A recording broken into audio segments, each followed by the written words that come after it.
Olá, sejam bem-vindos a mais uma aula do curso de Fundações. E o tema dessa aula é RADIE.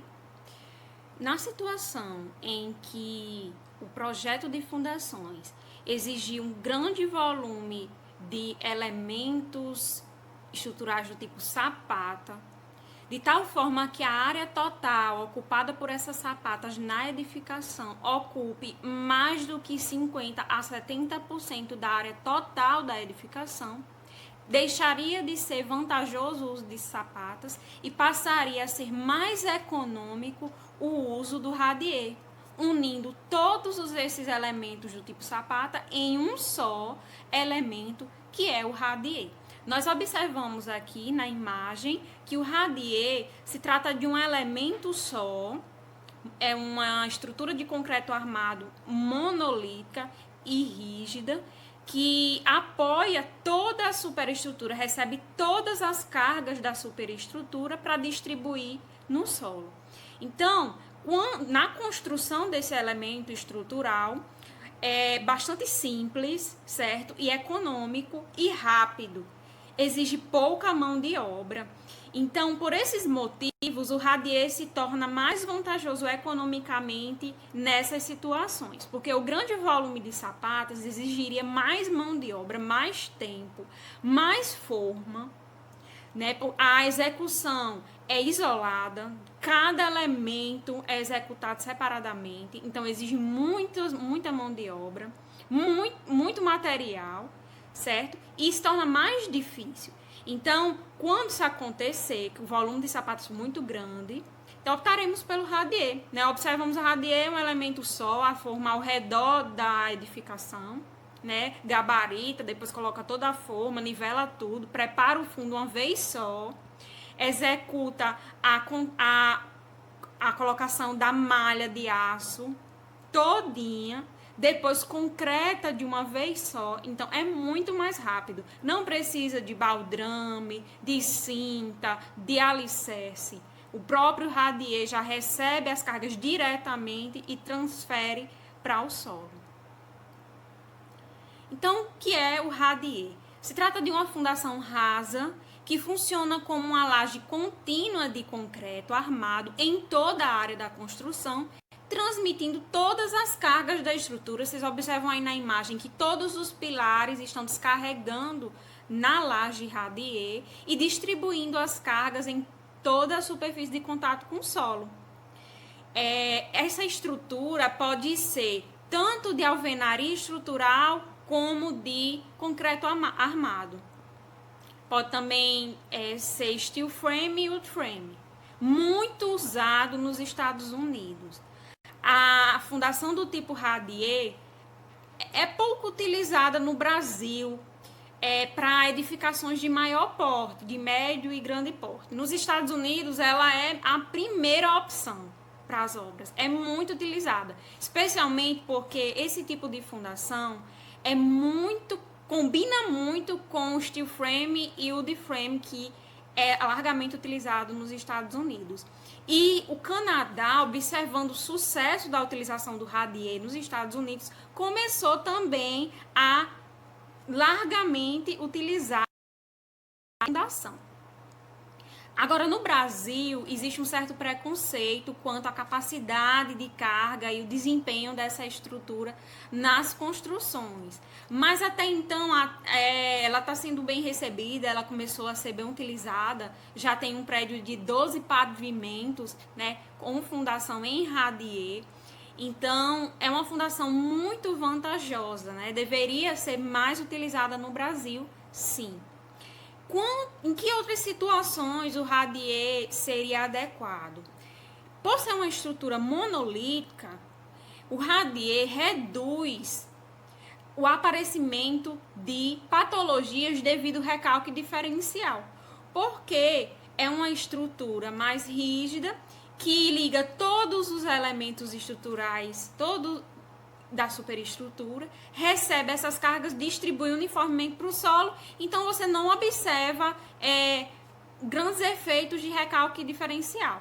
Ele minimiza ao máximo o aparecimento de recalque diferencial.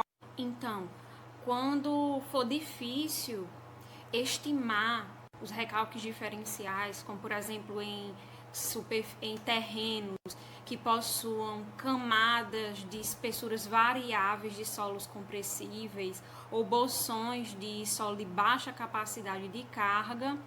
Então, nesse caso, é melhor usar o radier do que a sapata, porque seria muito difícil estimar o recalque diferencial provocado pelo uso de elementos isolados. Também, no caso de estruturas ou equipamentos sob fundação que sejam sensíveis a recalques diferenciais. O uso do radier também é indicado em estruturas como silos, torres, chaminés, em que essas estruturas transmitem as cargas no seu contato com a fundação, né, de forma distribuída, e exigem, por conta do seu formato de distribuição de carga, de uma fundação do mesmo formato, né, que também distribua essas cargas no solo. Observamos também, através da imagem, que a transmissão de cargas dos elementos estruturais da superestrutura para a fundação não se dá através de elementos alinhados, como acontece nas sapatas corridas e associadas. Então, o radier recebe esses elementos de forma não alinhada. Também que a espessura desse elemento estrutural varia de 0,15 a 2 metros por conta do próprio material, né, ser uma estrutura de concreto armado. Eu também gostaria de chamar a atenção para o caso do material que forma o radier, ser concreto armado. Então, por que ele tem que ser armado? Porque se ele for apenas de concreto, o material concreto não vai ser capaz de absorver todas as cargas da estrutura, ele não vai conseguir resistir às tensões de tração que vão aparecer. E aí, por isso, é necessário o uso da armadura. Então, o que vai acontecer se não usar armadura? Eu vou precisar de um concreto mais resistente, de um volume maior de concreto e um uso maior de cimento. Porque para ser mais resistente, eu vou precisar de mais cimento. O que isso vai proporcionar? Vai proporcionar um aumento de calor de hidratação e um aumento de retração plástica, o que vai proporcionar, em consequência, o aumento de fissura.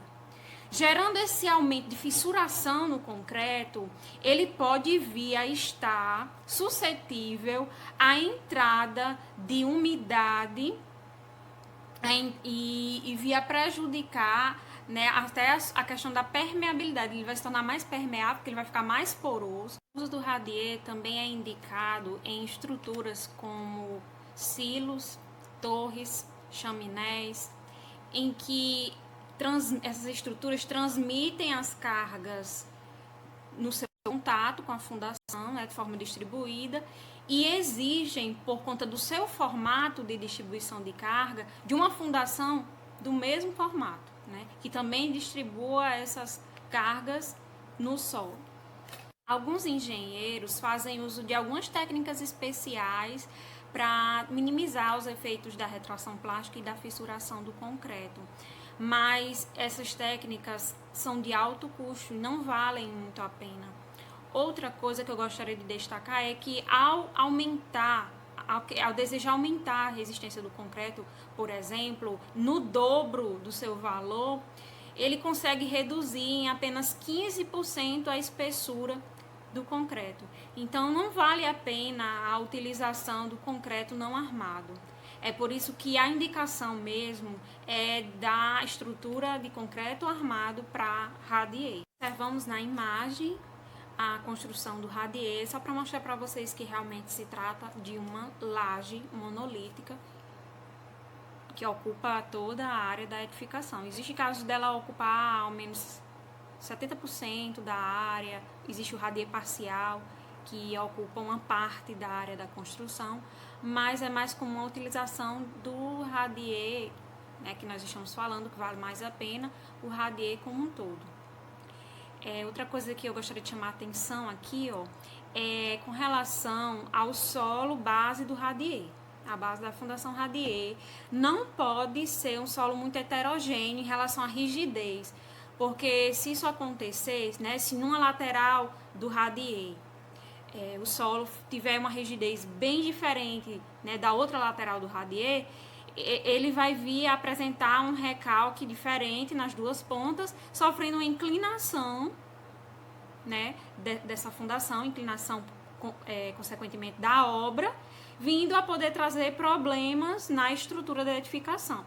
Ou até mesmo pode vir a fissurar o radier, a quebrar o radier, certo? Então, não é muito adequado. O seu uso é indicado para solos fracos. Em que sentido? Nós sabemos que a aplicação de fundações rasas é para quando o solo firme está próximo da superfície. Então, por que ele está falando que o radier é indicado para solos fracos?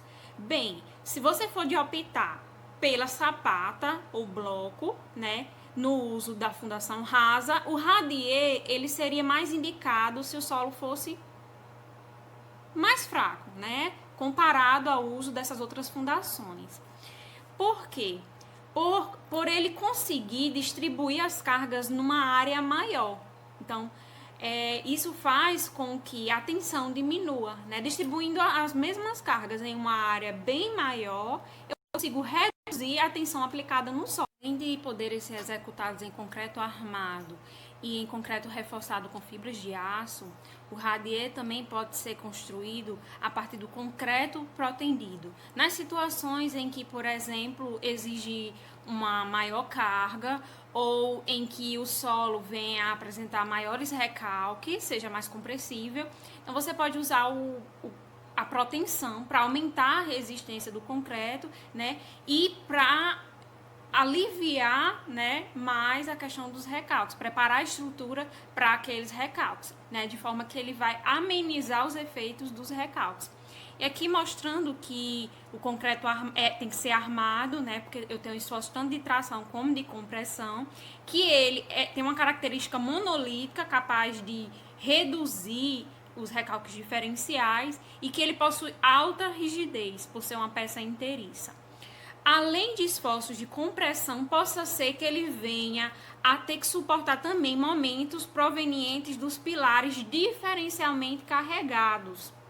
E que isso possa necessitar de mais ainda o uso de armadura. Como vocês observam aí, essa armadura positiva em cada um dos pilares. Além disso, possa haver o aparecimento de uma subpressão devido ao lençol freático. E aí vocês observam o uso da armadura negativa nessa parte superior da estrutura radier. Algumas das vantagens do uso do radier é que ele já funciona como contrapiso e calçada, então por conta disso ele reduz esse processo executivo e esse gasto. Possibilita o uso em terrenos argilosos, por aquela questão que eu falei para vocês, né, de ser possível ser utilizado em solos mais fracos, porque ele reduz a tensão atuante quando ele aumenta a área de aplicação de cargas. Combina sistemas estruturais industrializado, então você pode usar uma estrutura de aço, estrutura de madeira ou estrutura de concreto armado. Ele promove a redução de custos, porque não existe grandes escavações, como acontece no uso da sapata e do bloco, onde você tem que escavar grandes caixas, né, para poder executar cada elemento de fundação. Você realiza uma só escavação, uma escavação simples. Ele também reduz, né, a questão das movimentações de terra, porque no caso sapata e bloco, você escava e depois reaterra aquele material. Então é um processo demorado de movimentação de terra.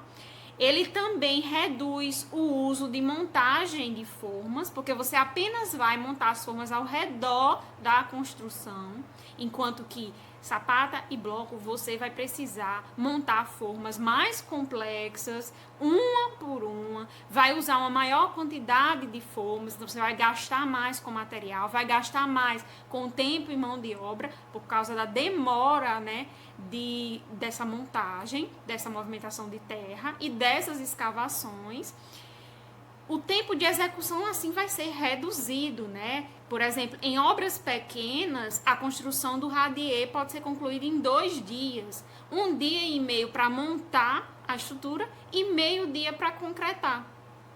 Reduz também a mão de obra. É necessário apenas 3 funcionários para executar o trabalho, sem maiores dificuldades. Aí vocês observam aqui, ó, que as formas são montadas ao redor, né, da construção, montar toda a estrutura da armadura de uma vez só e depois só vem concreta, né? O que demora mais é para montar essa malha. Uma das desvantagens do radier é que ele impõe a necessidade de execução precoce de todos os serviços enterrados, como as instalações elétricas, hidráulicas e sanitárias. Então, todos os projetos e planejamento de execução desses serviços enterrados devem estar prontos, né, antes da concretagem. Então, começou a executar o radier, já tem que estar com os projetos em mão.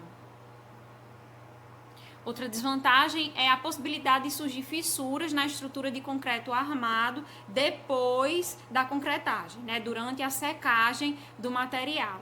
É muito importante a qualidade na execução da fundação, porque diferente da execução das outras lajes, que vão receber apenas as cargas da área, né, da edificação, a laje vai receber as cargas de toda a edificação, de todos os pilares. As maiores cargas quem vai receber é o elemento radier. Então, a qualidade do concreto do radier tem que ser a melhor. A gente tem que ter um controle tecnológico muito alto para evitar essa fissuração. Então, não deixem de fazer a cura, né? Coloque a manta que venha a evitar, né, que a água evapore rapidamente.